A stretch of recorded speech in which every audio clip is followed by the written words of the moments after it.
Hi, and welcome to the Breakthrough Emotional Eating Podcast. My name is Kristen Jones, and thank you so much for coming and being here with us this week.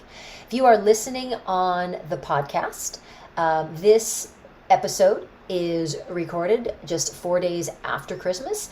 And what we're going to talk about today is what do you need to do if you had the best of intentions going into Christmas, into Christmas Eve and Christmas Day. You had the best of intentions. You really were like, okay, I got my motivation, I got my mindset going, and you got there and like things went like as one person said, the bus like fell apart. The bus fell apart, your track came apart, whatever you want to say, however you want to say it. I said the wheels come off the bus. The wheels came off the bus, whatever.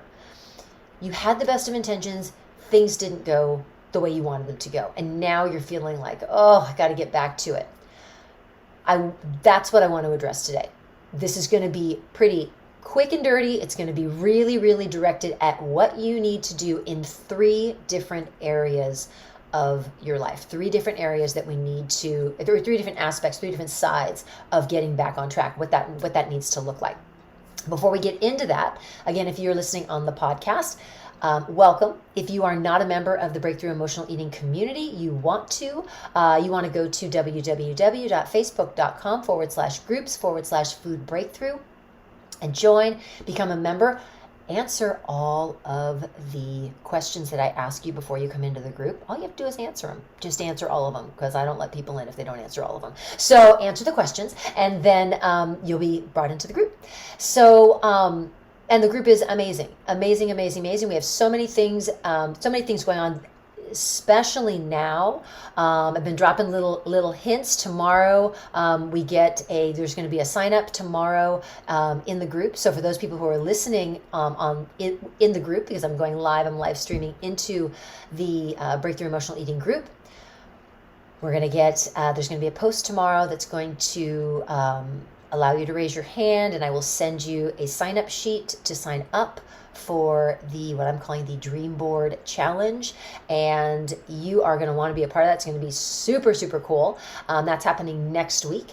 And then we have our January version of the 21-day Breakthrough Jumpstart program starting on the 17th. And then on the 26th and 27th, I am doing a masterclass, Weight Loss Done Right. So all those things are happening in the group. So January is full of stuff. And oh my gosh, I have got some amazing guidebooks and some things that I'm going to be dropping in the group for people who want those too. So stick around, watch for posts. You want to be a part of the group. I got lots of stuff to give away this month and next month. So make sure that this month, next month, every month. So make sure that if you're not in the group, that you are a member very, very soon. Okay, so wheels have come off the bus. We are just grinding away. We're feeling like, oh, we've been working so hard, and all of a sudden Christmas just derailed us. Okay, just derailed us. So there are three aspects of your life that you need, three sides of this whole thing to get yourself back on track. Three sides that you need to look at. The first one is the mental side. The second one is the practical side. And the third is the future side. So we're going to look at all three of those things: the mental side, the practical side, and the future side. So starting off with the mental side. First thing you need to do, number one, put the bat down that you have been beating yourself up with since Christmas. Okay? There is no reason, and I am not going to take credit for that saying. Gina Burch, thank you so much for that. I am not going to take credit for that, because she always says that. Put that bat down. So we are putting our bat down that we have been abusing ourselves with. There is nothing good comes from beating yourself up, from telling yourself that you failed, for telling yourself that, how did you let this happen? Okay, it doesn't matter.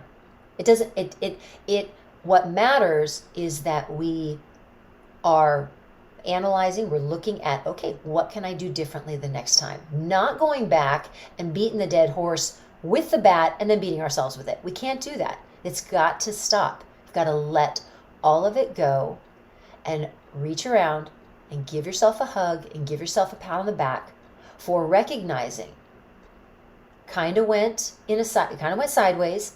Now we need to get back. Now we need to course correct. We need to make sure that we're back on our path, the path that we've been doing, however long you've been working, whatever program you're working, whether it's mine, whether it's somebody else's, it does not matter. If you've been addressing your emotional eating issues, fabulous. Whatever you have been doing, if you feel like you've gotten off in the last 5 or 6 days, just rein it back in. Straighten out the bus, put the wheels back on, and realize that it's going to take a little bit, but you're going to get there. So put the bat down and stop beating yourself up. You've got to start acknowledging that you are making changes. You've got to be proud of yourself for recognizing that you needed to kind of do that course correct. Because I'm going to tell you, there are a lot of people who just don't pay attention to that at all. They're just like, no, we'll deal with it in January. It's okay. We got a whole nother. You're not doing that. You're ready. You're ready right now to look at how can I get back to where I was? How can I get myself back in that groove that was really, really working for me? How can I get back there? So that's what you're doing, and that's awesome. So that's the first thing. The second thing is give yourself, as I said, give yourself credit for recognizing that this is something that you needed to do. Because too often we're so busy, and this is something that my very wise coach, and those people who've been in the group for a while know, Sheila Morgan is my coach. She's my life coach. And we had a very intense session probably about 3 weeks ago. And one of the things that she told me, as I was sobbing uncontrollably in our session, she told me, she said, if you could take 5 minutes just to stop beating yourself up, answers are going to come to you. You're going to have realizations. You're going to see all of these things that you can do, all these steps forward that you can take that you can't see right now because you are so busy bludgeoning yourself with every bad word, bad saying, hurtful phrase, all of it. And it was amazing as we were sitting on this call and I started to, just really start to get a little bit more in control of my thoughts and in control of how I was feeling. By the time we got off the call, I had 4 things that I needed to go do. I had 4 things that had come up when I stopped for 5 minutes.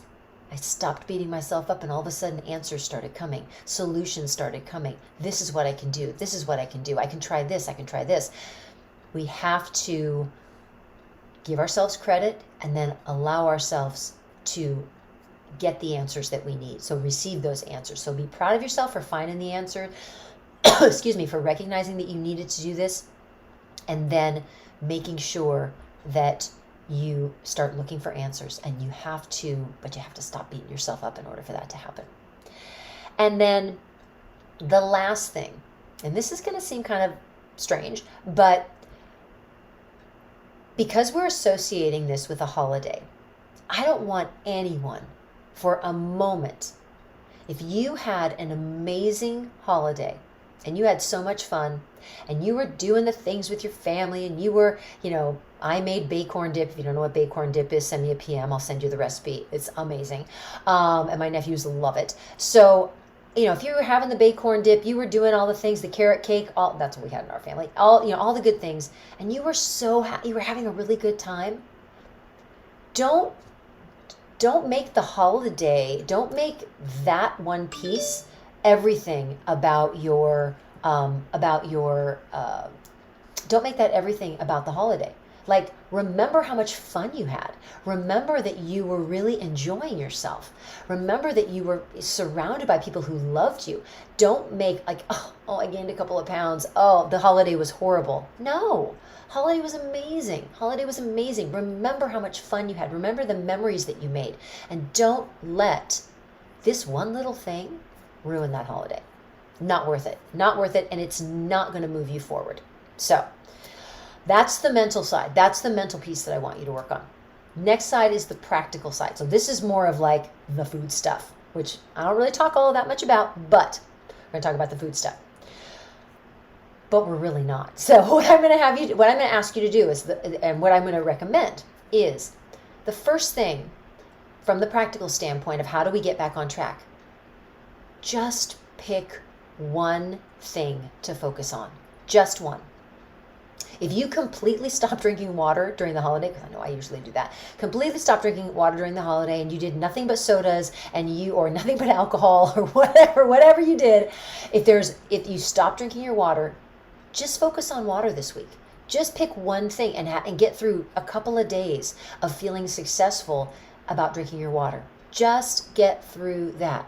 If you're in the Breakthrough Emotional Eating group, you know that Missy always posts her water games every morning. You can get in on the water games. You can have motivation. You can have accountability.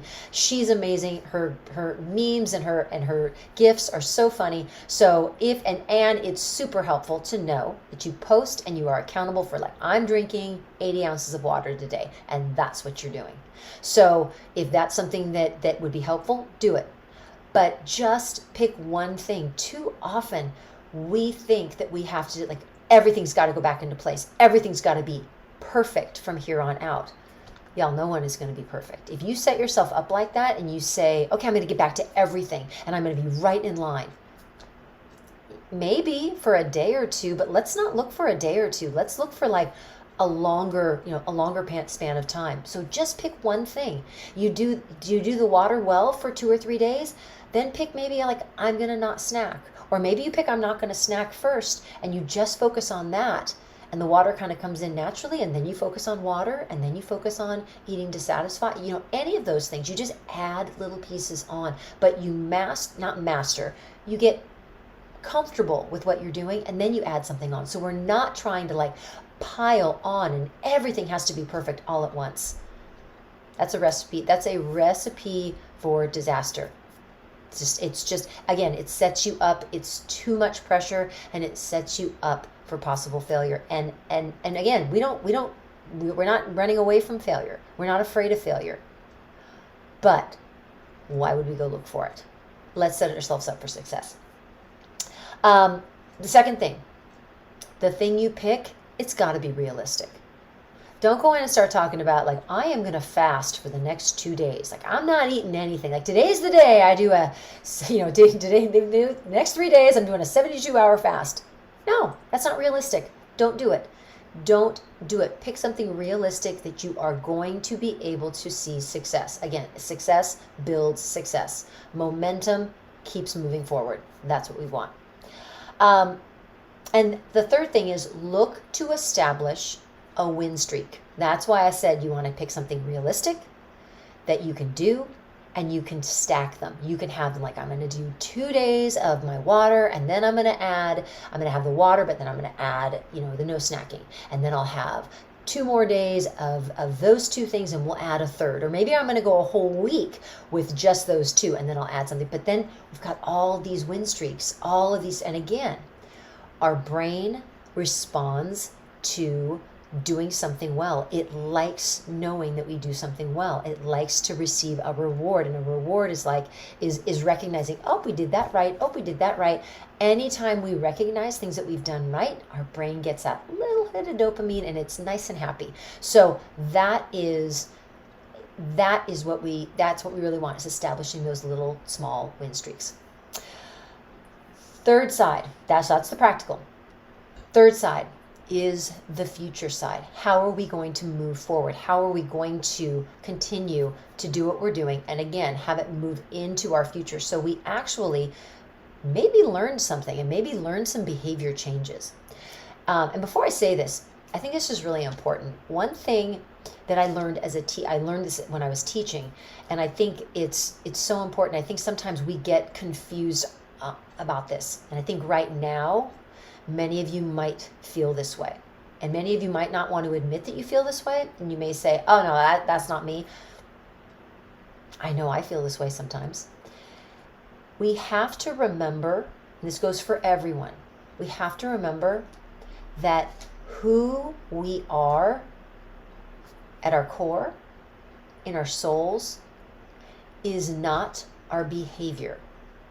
So if you do a behavior that you don't necessarily like, that's not who you are at your core. That's something totally separate. Okay? At our core, in our souls, We are all perfect. Do we always do the right behaviors? Does everybody do the right things? No. It's just part of being a human being. But we try our best. We try our best to do what we think is the right thing to do for us given a situation. But our behaviors are not who we are. So I really would caution you against that's bad food, I ate bad food, therefore I'm a bad person. That doesn't help anyone. That doesn't help anyone feel any better. And that doesn't work for us. Again, that associating ourselves, making who we are at our base about our behaviors and our choices, you're gonna really, really bury yourself when you do that. So we have to be really careful about that. So, a little warning on that one. What we need to do is we've now kind of decided, okay, so in the practical side, we decided, okay, I'm going to do water. And then I'm going to do eating, no snacking. So now for the future, we now need to start planning, okay, so what are some obstacles that are going to come up that are going to prevent me maybe from drinking all my water? If that's one of my things that I'm going to do, that's one of my little measurable little things I'm going to pick, or eating dissatisfied, or not snacking. What are the obstacles that could get in my way? And each of you needs to recognize what's the obstacle. What is the obstacle? Because if we think that everything's going to be just smooth sailing, yeah, that's not how life works. So we have to remember, we're not looking to attract this stuff, but we are looking to be prepared. We're looking so our brain knows what's coming down the pike. We need to make sure that we have a plan for when and if that obstacle comes up. So when and if that obstacle comes up, we have a plan for it. So we've got to recognize, first thing, what are the obstacles to me getting to where I want to be, and to me being successful at drinking all my water, at eating till satisfied, at not snacking. That's the first thing. Second thing, you need to come up with a solution to that obstacle, solution to that problem, so you are right on it. You're not letting any time waste. You are going to absolutely go from, okay, you know what? I see the obstacle. Oh, it's New Year's Eve. Oh, I don't know. Oh my gosh, I didn't bring anything. I didn't prepare anything. That's why we anticipate the obstacle, and then we can be prepared. We can be in control of what we can be in control of. We cannot control what goes on outside of us. We absolutely can control what our choices are, what we put into our mouths, what we put into our bodies, and the decisions that we make. We cannot give that power away to anybody else. So we need to plan what that's going to look like. Okay? So determine the obstacle, come up with a plan or a solution to that obstacle. And then lastly, map out as you're doing these things, as you're doing the things, map out how long am I going, when am I going to think that I might be ready to add something new on? And maybe you won't be. Maybe you'll get there and you'll be like, I don't really feel like I'm ready. I think I need to really hone in on this one a little bit more. That's okay. That's totally okay. But we want to have a plan. What is that going to look like down the road? How are we going to kind of set this up so we can be successful? Because again, when we go in and we wing, and sometimes we go in and we totally have a great plan and things completely take a left turn. It just happens. It just happens. Welcome to being a human being. Congratulations. So the best laid plans, sometimes they just don't work out. But we probably are going to have there's going to be a much greater chance that we're going to be successful. We're going to give ourselves a much greater chance if we have a plan, if we make sure that we know what we're doing. Super interesting statistic that I was reading the other day, that when we write down, like literally write down, not type, write down, when you actually write down what you plan on doing, whether it's for a long-term goal, whether it's for dinner, whether it's whatever you're doing, whether it's a to-do list, when you write down something that you want to achieve and you want to get done or you want to accomplish, they have done studies and they say 42%, you have a 42% greater chance that you will be successful if you write it down. 42%. There's an increase the likelihood that you are going to actually achieve whatever it is that you want to do. So write down your meal plan, write down what you want to have happen, write down, again, make that plan, write down the obstacle, write down the solution, have it all laid out, because again, writing it increases the likelihood that it will happen and that you will be successful. All right, so those are the three areas that you need to look at when it comes to getting yourself back focused, back on track, putting the wheels back on the bus to keep you moving forward towards your goal of managing emotional eating, as well as losing weight in the process and feeling, emotionally, mentally, spiritually, physically strong. We need to do all of those things together. So we need those three areas: the mental aspect, the practical, and the future. All right. I hope this was helpful. I hope that this gives you a little bit of direction when it comes to the different aspects, what you can do to put yourself in the best possible position to be able to get yourself back on track and back moving forward. So thank you so much for being here. This is the last podcast of 2021. Oh, so exciting. Last podcast of 2021. If you are not a member of the group, we have super cool stuff happening in January. So www.facebook.com/groups/food breakthrough. Join the group. And again, get yourself into making sure that you are you're moving forward, you have your plan, you get the wheels back on the bus, and you get back to where you need to be, feeling good, but all of it comes from what you can do mentally for yourself. All right? Have a great rest of your Wednesday. Happy New Year. Be safe, please. Be safe, be sane.